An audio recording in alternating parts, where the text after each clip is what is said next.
Hi friends, welcome to Sam Stories. இன்னைக்கு என்ன story நம்ம வீடியோக்குள்ள போய் பார்ப்போம். ஒரு பள்ளி மாணவன் தினமும் மதிய உணவில் பாதியை மட்டும் சாப்பிட்டு மீதியை குப்பையில் வீசினான். நண்பர்கள் கேட்டார்கள், ஏன் உணவை வீணாக்கிறே? அது உங்க அப்பா உழைத்த பணம் அல்லவா? ஆனால் அவன் திமிருடன், விவசாயிக்குத்தான் பணம் கிடைச்சாச்சு என்றான். மாலையில் வீட்டுக்கு வந்தபோது அவன் அப்பா பழைய சைக்கிளை அழகாக புதுப்பித்து வைத்திருந்தார். அப்பா சொன்னார், முதலாளிக்கு இது இரும்பு, ஆனா எனக்கு இது என் மகனின் கனவு சைக்கிள். அந்த நிமிடத்தில்தான் அவன் உண்மையைக் கண்டான்.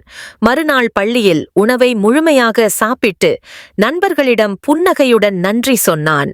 ஒரு சிறிய ஊரில் அரவிந்த் என்ற மாணவன் வாழ்ந்தான். அவன் அம்மா அன்போடு தினமும் டிபனில் உணவு வைத்து அனுப்புவாள். பள்ளியில் அரவிந்தின் நண்பர்கள் பீட்சா, சாண்ட்விச் சாப்பிட்டனர். ஆனால் அவனிடமிருந்தது பழைய சப்பாத்தி தான். மதிய வேளையில் அரவிந்த் உணவை பாதி சாப்பிட்டு மீதியை குப்பை தொட்டியில் வீசியான். ஆசிரியர் வந்தார்.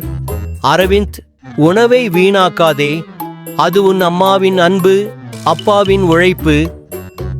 இரவில் அம்மா வியர்வை சிந்தி சமைப்பதை பார்த்த அரவிந்த் மனமுருகி, இனி உணவை வீணாக்க மாட்டேன் என்றான்.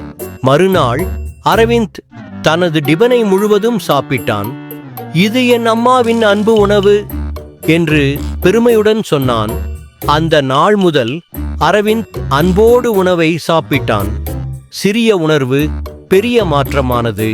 ஹாய் ஃப்ரெண்ட்ஸ், இன்னைக்கு ஸ்டோரி சூப்பராக இருந்ததுல, செம்மையாக இருந்ததுல. இன்னைக்கு ஸ்டோரியிலேருந்து என்ன கற்றுக்கிட்டோம்? நம்ம ஃபுட்டை வந்து வேஸ்ட் பண்ணக்கூடாதுன்னு சொல்லிட்டு. இந்த ஃபுட்டு நமக்கு எப்படி கிடச்சிது?